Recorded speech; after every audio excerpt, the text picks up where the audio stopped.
Salve galera, mais um vídeo aqui do canal Brownie Fogo, absolutamente tudo sobre o Botafogo de futebol e regatas. Bom, seguinte, vamos falar aqui um pouquinho sobre o Botafogo, vídeo que eu vou soltar na madruga mesmo. Vambora, né, a gente teve jogadores aí apresentados, né, o Botafogo anunciando oficialmente as contratações, né, do Vitinho e também do Adrielson, né, apresentando oficialmente para a imprensa, né, o Adrielson de volta ao Botafogo por empréstimo. Temos aí também o Vitinho, né, falando com uma seriedade, né, muito boa, né, cara. E já tô sabendo que, cara, pô, assim, o Vitinho já tá num destaque bem interessante em relação a treinamento, né, que ele vem se destacando muito, tá legal? Bom, e foi legal, né, ouvir a empolgação desses dois jogadores e em breve a gente também deve ter, né, evidentemente, a apresentação, né, a coletiva de imprensa do Alex Telles, né, quando ele chegar aqui ao Rio de Janeiro, deve chegar nos próximos dias. Enfim, acredito que aconteça na semana que vem, né, essa apresentação oficial, né, para fechar essa janela de reforços do Botafogo. Sensacional, né, cara? Não tem muito o que falar, foi a melhor janela do Botafogo de todas.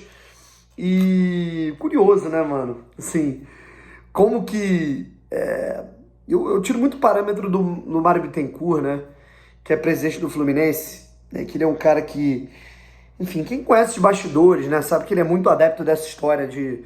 Esse cara que o Botafogo não incomoda, porque o Botafogo isso e tal, mas no fundo, é um remorso pelo Botafogo, é um incômodo com o Botafogo tão grande, mas tão grande, que em qualquer esfera que o Botafogo consegue, né, se dar bem, tem que ter um porém, tem que ter um porquê, tem que ter não, o Botafogo tá se dando bem, não é possível, né?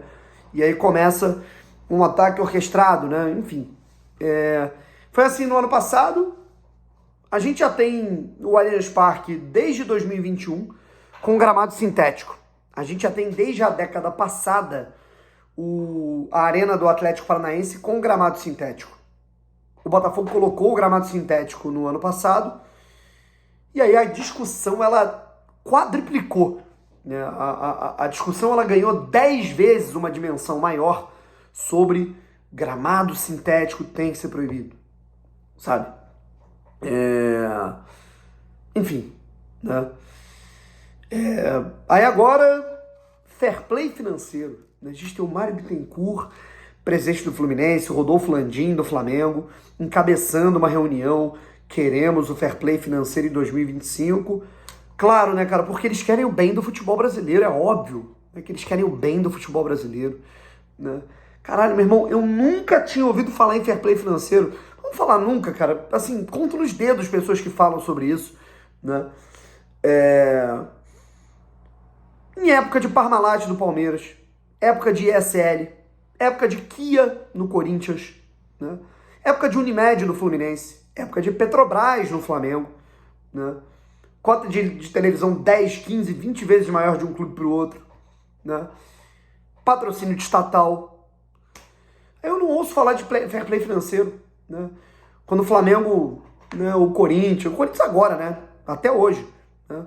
Desde que o mundo é mundo no Brasil, a gente tem clubes arrecadando uma parte e gastando 3, 4 vezes mais. E aí passa o problema para a gestão seguinte.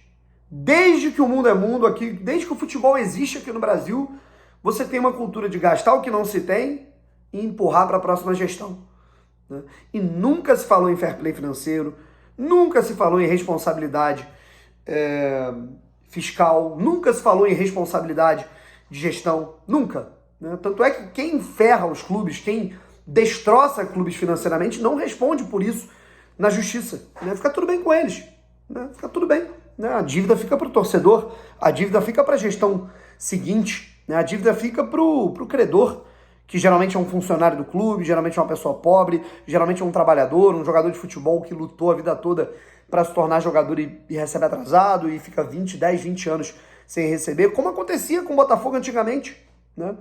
E a gente não ouvia falar de fair play financeiro.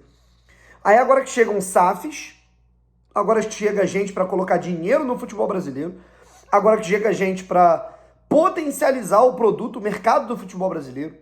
Nunca se viu tanto o futebol brasileiro como tem se visto nessa temporada. Tudo isso porque tem jogadores de qualidade, os times melhoraram, não só, né, em relação ao Flamengo e Palmeiras. O Botafogo melhorou, o Cruzeiro melhorou, o Bahia melhorou. A gente tem equipes de muita qualidade jogando futebol, um bom futebol, jogadores de renome, pensando duas vezes antes de ir para a Europa e não ficar no Brasil, como foi o Caio Alexandre, que ao invés de ir para a Europa, ao invés de voltar para o exterior, foi para o Bahia, do Fortaleza e foi para o Bahia. O Lúcio Gonzalez, né, o Lúcio Rodrigues, né, ao invés de ele sair do Liverpool do Uruguai e ir para a Europa, que era o caminho mais fácil, ele veio para o Brasil. Eu não estou nem falando de Botafogo, certo? O Luiz Henrique decide sair de La Liga para jogar no Brasil, no Botafogo, e volta para a seleção brasileira por conta disso. Ou seja, quando a gente começa a ter um produto futebol brasileiro melhor, aqueles que se incomodam em não é possível. Tem gente se dando bem? Não, só eu posso me dar bem. Como assim? A gente tem 5, 6, 7 times de potencial aqui no Brasil? Não, a gente só pode ter um. Que absurdo é esse, né? Tem gente batendo de frente comigo? Não, não dá. Desculpa. Vamos criar novas regras, né? Só eu posso me dar bem. Só eu posso ter benefícios, né? O benefício dos outros, né? Não é possível, né? O benefício só pode ser meu, certo? Desculpa, irmão, é uma burrice, né? Eu não tô nem falando sobre covardia, porque isso é uma covardia, né? E que não vai acontecer. E mesmo que aconteça, eu acho que é muito engraçado, né? Porque se o fair play financeiro, por exemplo, acontecer daqui 1, 2 anos, né? Eu tenho certeza que isso não vai fazer tanta diferença pro Botafogo, tá? Não vai. E vai fazer muita diferença pro Fluminense da vida, por exemplo, tá? Para outros clubes, certo? Pro Botafogo eu acho que não vai fazer. Porque o Botafogo é um time que tem mapeamento de mercado, o Botafogo é um time que consegue explorar, pegar jogadores de maneira gratuita no mercado. Né? O Botafogo pegou o Igor Jesus de graça, Alan de graça, né? O Alex Telles de graça. Por que o Flamengo e o Palmeiras não foram mais rápidos? Correto? Por que o Fluminense não foi mais rápido, né, por exemplo, para tentar contratar esses jogadores? Condição tem, né? Mas, enfim. E aí quando a gente está começando a ter equipes, né, para potencializar o produto do futebol brasileiro, afinal, assim, para quem tem uma cabeça aberta, para quem tem uma cabeça boa, para quem não tem uma cabeça de merda, né, é muito melhor um Botafogo e Flamengo, em que os dois times são absurdos e vão se degladiar e a gente vai ter uma audiência do caralho, estádios lotados, do que o Botafogo e Flamengo, em que o Flamengo meta 4-0 no Botafogo, que só um time jogue, e ninguém vai dar atenção para aquela partida, só para um clube, sabe? É como o John Textor já tinha falado lá atrás, sobre, ao invés de ficar decidindo quem vai ficar com cada migalha da tortinha, aumenta o bolo, para todo mundo sair ganhando. Mas aqui no Brasil a gente sabe que não funciona assim, né, cara? É cada um olhando para si. E aí quando o outro tem sucesso, não, peraí, irmão.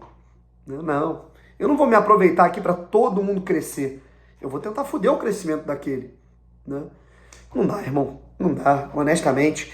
E assim, é passar um recibo do cara, é bizarro, cara, é passar um recibo enorme.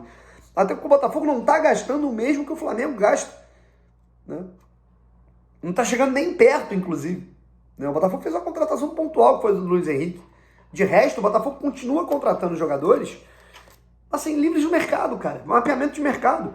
Jogadores que o Flamengo, se tivesse sido mais rápido e mais inteligente, tivesse uma qualidade maior de busca, de scout, né, que eles não acreditam, né, o Mário Bittencourt também é outro cara do Fluminense, né, ele é um cara que eu, pelo menos, tenho a informação, né, de que ele tem aversão, ele tem, como é que eu posso dizer, ele tem ojeriza a scout, ele acha que é uma besteira, de verdade, ele acha que futebol tem que se construir, o diretor e o técnico tem que montar o time, esse negócio de scout é besteira, né? Tá aí. Aí vão falar que é por causa de dinheiro, né? Se fosse dinheiro, por que todas as SAFs ainda não vingaram como a do Botafogo? Sabe? Por que não é gestão? Enfim, é gostoso demais ver, né, cara, esse recibaço que tá sendo pago, né, que tá sendo anotado, né, por muita gente aqui no Brasil, da imprensa, dos clubes. E que, cara, sinceramente, eu fico muito tranquilo que se daqui 3 anos a gente tivesse negócio de fair play financeiro, que não vai se prejudicar é o Botafogo, tá? Porque o Botafogo tá dentro das normas, certo? Só que a galera só vê uma contratação ou outra ali e delira, né? Mas, enfim, é curioso, né? Ver a galera que Satélite, Lyon, né? É engraçado, né? Por que vocês não falaram em fair play financeiro lá atrás, quando o John Textor adquiriu o Botafogo? Quando o John Textor comprou o Botafogo, o que só ouvia era: vem aqui para roubar dinheiro, vem aqui para roubar jogador de base, vem aqui para fazer o Botafogo virar satélite de clube europeu. Ah, pelo amor de Deus, que o Botafogo voltar a ser protagonista é piada isso, né? Engraçado aí, os mesmos caras que falavam isso lá atrás, esses mesmos caras agora estão falando que tem que ter fair play financeiro. Ah, desculpa, uma coisa ou outra, né, querido? Ou você debocha da SAF do Botafogo, né? Ou você, né? Ou você desde lá de trás, né? Ou você debocha daquilo que foi feito lá atrás e agora você sustenta, né? Os dois não dá. Não dá pra você debochar de um trabalho e aí quando ele dá certo, fala, não, mas aí, pô, não dá, né? É injusto, né? Por que você não falou que era injusto lá atrás? Por que lá atrás o trabalho era uma merda? E agora você tá reclamando do jogo, né? Joga com as tuas regras, né? Enfim, é por isso que eu quero pegar os caras, cara, cada vez mais em semifinal, mesmo que perca, semifinal de Libertadores, jogo grande de Copa do Brasil, clássico, eu quero pegar. É dessa maneira que a gente vai testar nossa força, certo? E vamos pra cima, vamos continuar. Vai ter muita gente passando raiva com o Botafogo ao longo dos próximos anos, isso independente do Botafogo ganhar título ou não esse ano, pode acontecer, né? E o mais legal é isso, né? Podemos ter um Botafogo e Flamengo na semifinal da Libertadores e é páreo duro, qualquer um pode passar, porque a graça do futebol é essa. Eu quero mais é que o Cruzeiro dê certo como SAF. Eu quero mais é que o Vasco dê certo como SAF, seja vendido para alguém competente, né? E daqui 2 anos a gente tem um Botafogo e Vasco numa final de Copa do Brasil, o que eu mais quero, né? Eu não sou o babaca, covarde, né? Que acha que só um tem que se dar bem, não. Né? O que eu mais quero é um dia uma semifinal de Libertadores, Botafogo e Bahia. Né? Do caralho, cada vez mais times. Quero que mais clubes virem SAF, né, para se fortificarem, saírem desse modelo associativo tosco. Né? O clube é do torcedor uma ova. O Botafogo nunca foi do seu torcedor, nem naquele tempo de associativo. O Botafogo era de meia dúzia de velho, né? Assim como o Corinthians é hoje. Né? O que eu mais quero é que um Corinthians, né, que é um clube com potencial do caralho, vire SAF também. E a gente volte a ter um Palmeiras e Corinthians de igual para igual. Desculpe, irmão, eu penso dessa maneira. Eu penso que a gente tem que fortificar o produto do futebol brasileiro, certo? Mas tem gente que é babaca, né? E gente que é babaca que tem poder, tem caneta na mão para tentar querer decidir alguma coisa. Enfim, só assim sentir pena, só sei rir e só sei aproveitar esse momento do Botafogo.